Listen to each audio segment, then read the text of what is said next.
না স্যার, আমি এত কিছু বোঝার পরেও কেন খামোখা শুধু বড় খাওয়ার পেছনে ছুটবো বলুন তো?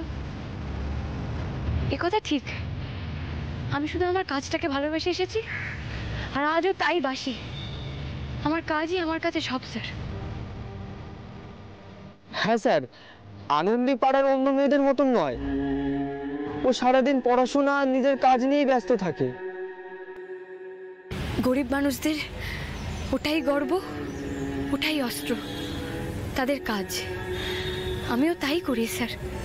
হ্যাঁ, আপনি এটা আমাকে বলতে পারেন, দেখার মধ্যে আমি যেটুকু দেখি বা বলতে গেলে বলতে পারেন খুঁজি, সেটা একটু ভালোবাসা।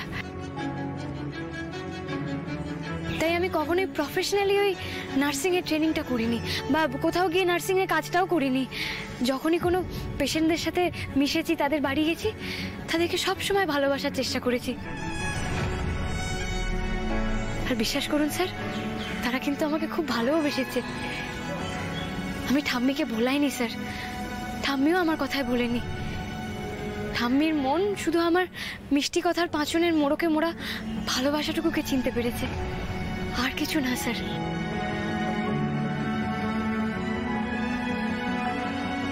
আপনি একটা জিনিস লক্ষ্য করে দেখবেন স্যার, আপনি যদি গরিবদেরকে একটু ভালোবাসেন না, তাহলে দেখবেন স্যার তারা না আপনাকে উজাড় করে দেবে, নিজের যা কিছু আছে সব একদম ঢেলে দেবে স্যার। আর সহ্য করতে পারছি না রে আনন্দী, খুব চলছে। এবার ওষুধ লাগিয়ে দে। যা যা শিখিয়েছিলে সব তো বলেই দিলাম পাই টু পাই। খুব চলছে রে, খুব চলছে ভাই, আর সহ্য করতে পারছি না। কি বললে? আনন্দী শিখিয়েছে তোমাদের? হ্যাঁ স্যার, খুব মেরেছে স্যার। চোখে মুখে ওই গোলমরিচের গুঁড়ো ছিটিয়েছে। খুব চলছে স্যার, মনে হচ্ছে মরেই যাব। এটা কি করলেন আপনি? হ্যাঁ, আবারও একটা এত বড় ব্লান্ডার করলেন।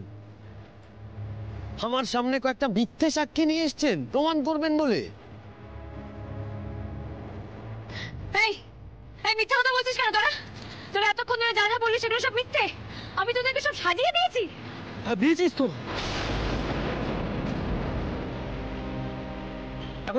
এখন মার দেখি স্যারের সামনে, কত বড় সাহস!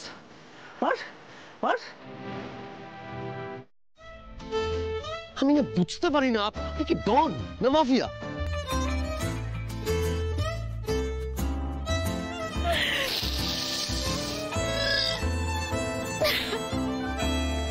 কি পাল্টি! লাট্টুর মতো পাল্টি।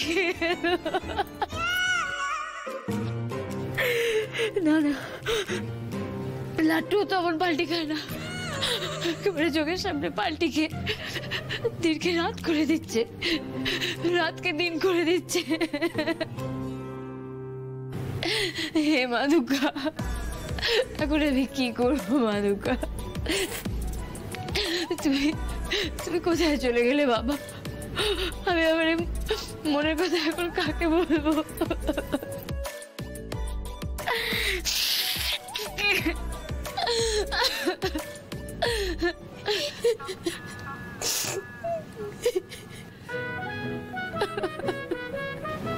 মা আছেন নাকি উনিও চলে গেছেন?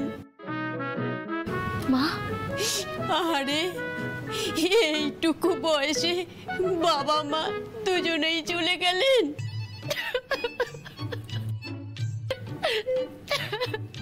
আশ্চর্য তো মাসিমা, আমার বাড়িতে কেউ মারা যায়নি। আমি একটু প্রাণ খুলে কাঁদবো, আমার কি তারও উপায় নেই? হে মা দুর্গা, তুমি আমাকে কোথায় এনে ফেললে? কেউ মরেনি যখন, তাহলে এই হাসপাতালে এসে কাঁদছিলে কেন? আপনি মাফিয়া জানেন মাসিমা? মাফিয়া? কিফিয়া? আপনি কাঁদুন, কাঁদলে আপনাকে খুব সুন্দর লাগে।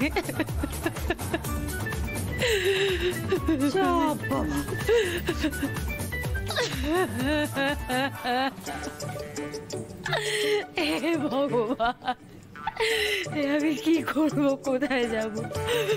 মানুষটা আমাকে মাফিয়া বলে দিল। আমি মাফিয়া, আমাকে দেখতে মাফিয়াদের মতো। আমি কি করব ঠাকুর? একবারও ভাবলো না।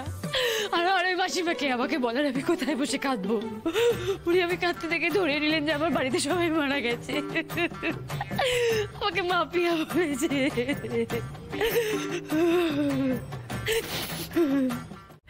আমি মাফিয়া, মানুষটা আমাকে মাফিয়া বলে দিল। মা দুর্গা ঠিক বলেছেন, এই হাসপাতালটা মাফিয়া।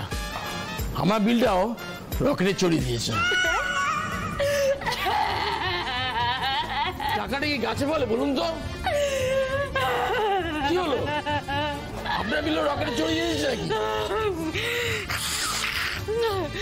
আমার রকেট একটা নাম আমার জীবনটা তছনছ করে দিল। মা দুর্গা, যেখানে যাচ্ছে খালি রকেট।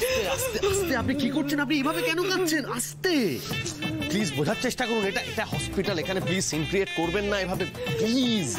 স্যার, আরে আপনি কি বুঝতে পারলেন না আমার কথাটা, নাকি কান পর্যন্ত পৌঁছলো না? কেন করছেন এরকম?